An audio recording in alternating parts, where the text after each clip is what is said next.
Omulungi yakunde kwa Rose Media UG nkwaniza onakola nkwebaza emirimu gyonna gy'otusaako engalo nkwana subscribinga teyanza nnyo teyanzege ate nawe na subscribinga oteerako notification obeera ng'ofuna video mu budde video gimpeera like ne comment tuba tuteesa mu kusonga nga zino amawulire ge tuliko essaawa zino ga mwana muwala Grace Khan akutta akati ku internet wano omanyi ono omwana mukambwe kati nno ku luno be yayisizaamu eggaali buli omu baabadde atya Bad Black ne Full Figure omwana Bad Black nga buli muntu amutya mu kuvuma naye mwana muwala Grace Khan kyamukoze ensonga ogenda kubanga ogiwulira ate kyavumira Bad Black kiva ku baana agamba nti yamuvumidde omwana we mbu ayina siriimu naye ye Bad Black avuddeyo n'amwanukula n'agamba nti kyayise ARVs tekitegeeza ekyo ayina bwakinnyonnyodde tebaba bagenda mu mateeka ye kwegamba ayina defense ye naye nga ne Bad Black agamba nti ye yali amuvumira abaana be nga abawa mmere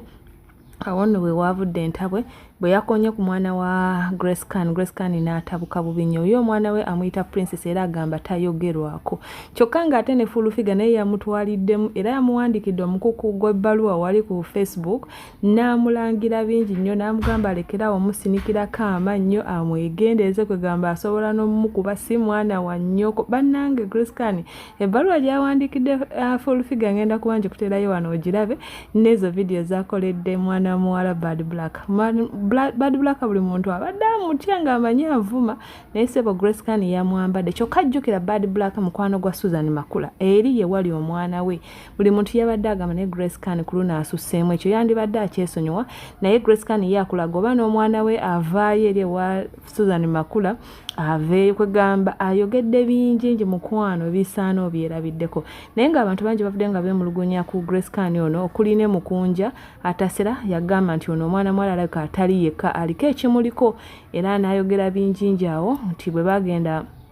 okebera nga bamupangisiza abamu bamupangisa n'atagenda kwegamba bingi osaana obeere ng'obyerabirako ate bwe tuvaako tugendako ewa mwana mulenzi Tamale Mirundi Junior Planned mulekwa kyakola akasuku ennaku zino kyokka bano tubadde tubamanyi nti bamukwano okuviira ddala eri ku taata we naye ye agamba nti Kasuku ayitiriza okwefuula talina mukwano akyaza abantu ne bamuvuma ku kyano ye ate ye nga tali omwanamu yadde okwefuula nti alinga atabiriimu kyokka ng'ate ye abadde alowooza mukwano gwe mukambwe munno yanyiize nnyo n'amulangira bingi byogenda okubanga owulira era n'agamba nti ba YouTuber bonna abagobe kati kitegeeza teri agenda kuddamu kukola interview ku mwana mulenzi ono Tamale Mirundi Junior bonna ba YouTuber yabagobye agenda kubanga ebintu bye abyekwatira mugenda kuba nkuteerayo olabe engeri gy'ayisizaamu Kasuku eggaali naawe obeere ng'obyerabeko mukama omulungi akunkumire mukwano beera bulungi ekumide ku Rose Media UG bye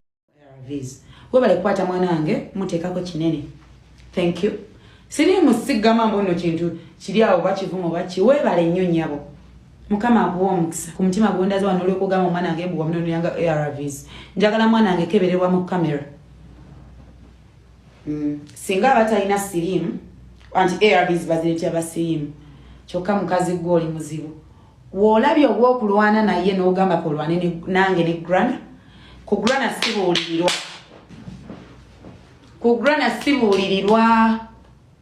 grana sibuulirirwa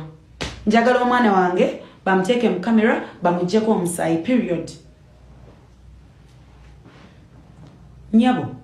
mama babatya muli bakabenyo ye mujje mu nziti nze ne wenava mu Uganda kasangenda n'akaana kange period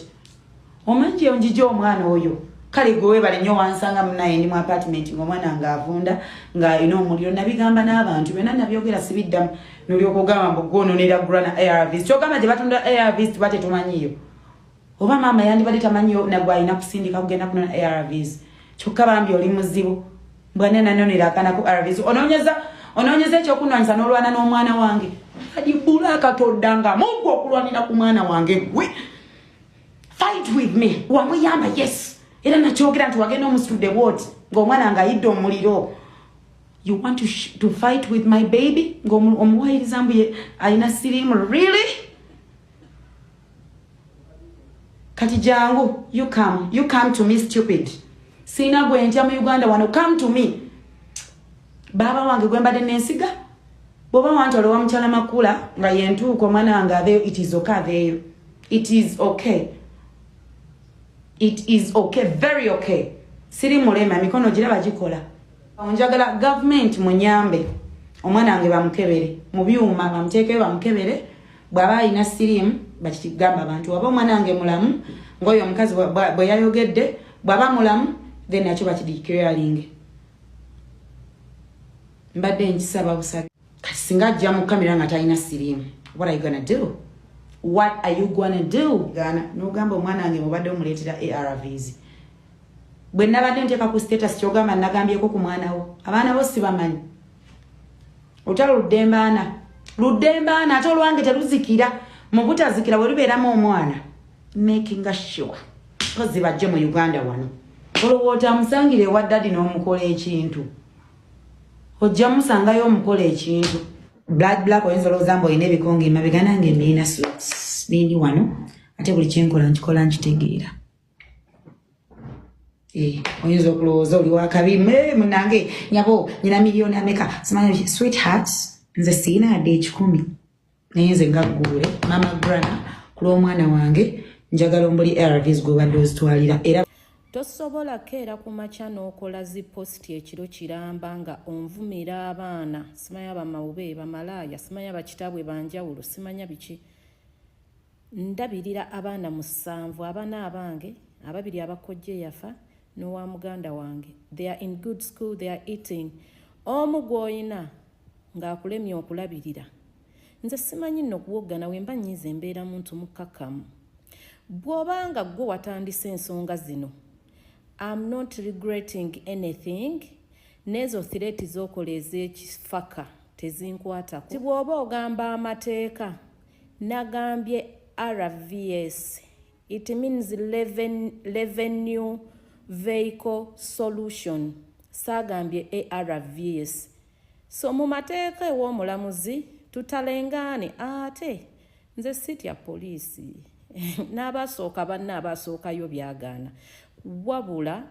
toddangamu naawe okuvuma wawulidde we kiruma maama abamaama soja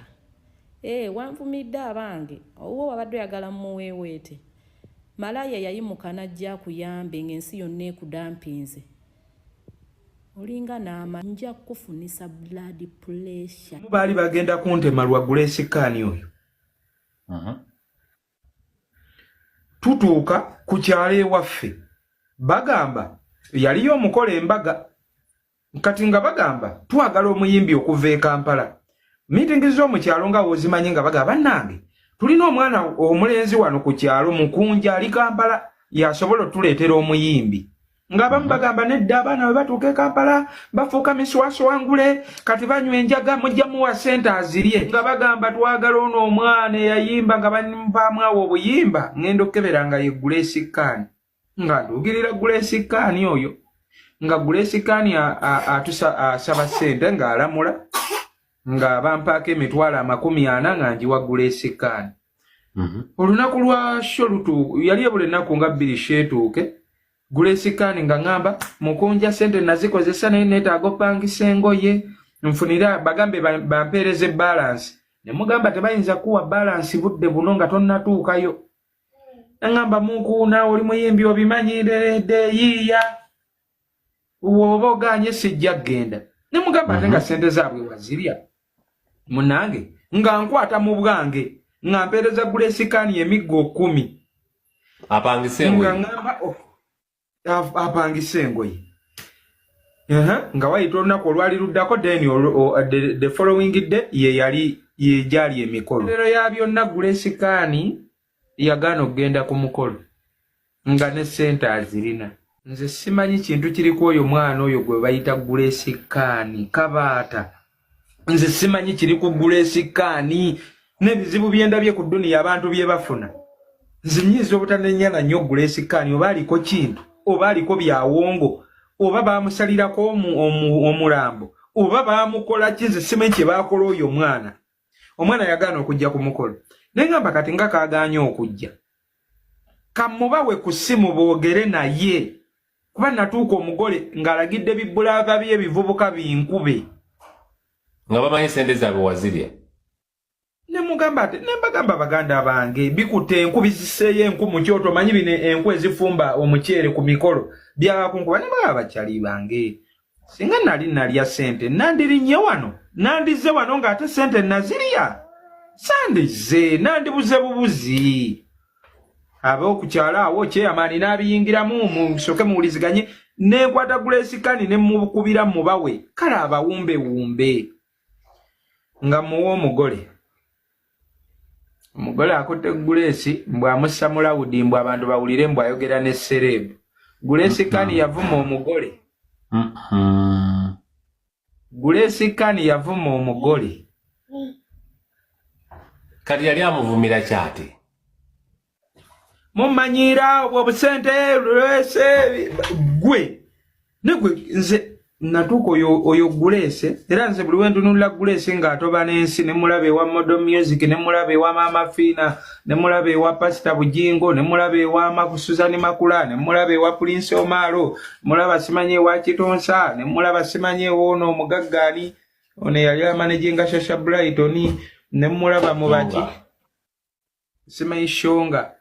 nze ndunulira Grace ne ngamba sirina kyakuza ku Grace simu zaako ngalo gwe moderator you have that power oga you know what wano tetugendawo lyawo tudde n'omutwego olyawo yasaamiridde n'ekitwe ekyo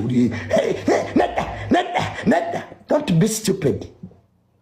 be stupid you can get money without defaming anybody. Don't be stupid. Don't be stupid. And you act you are not part.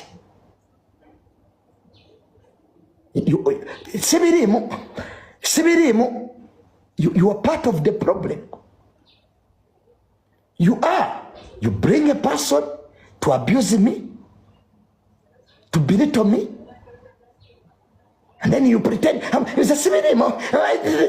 Idiocy. Don't joke around with me. As I want friends who are straightforward. My dad gave you views before my father left. He gave all YouTubers views. Mama ange yangambye yatunulidde ka video kasempa. My mom nangamba, but are these people really your friends? Are these people, are they the ones who come here? Can a person talk these things about you and they don't even feel anything? Umanyi omuntu nga mukwano gwo bwe bakogerako ekintu ekibi, you see the reaction. Nga ddala jeno wingi mukwano gwo kati nabagobye buli omu abeere ewaabwe. Abantu beesibirako na bwereere. Ogenda otuula omwaka olaba abantu omuntu onampa ssente mmeka? Nothing. Bakujjamu bujja. For them they get views from you. Get views. But when do they even return the favor of protecting you? They can't do the smallest thing.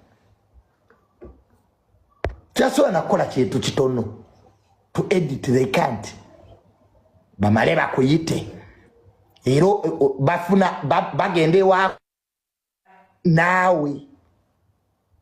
Then you look stupid. Abantu bakulabira in this category. Guy oyo tategeera.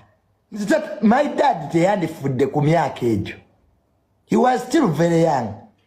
Ni yabona nnyo n'abantu. Useless people.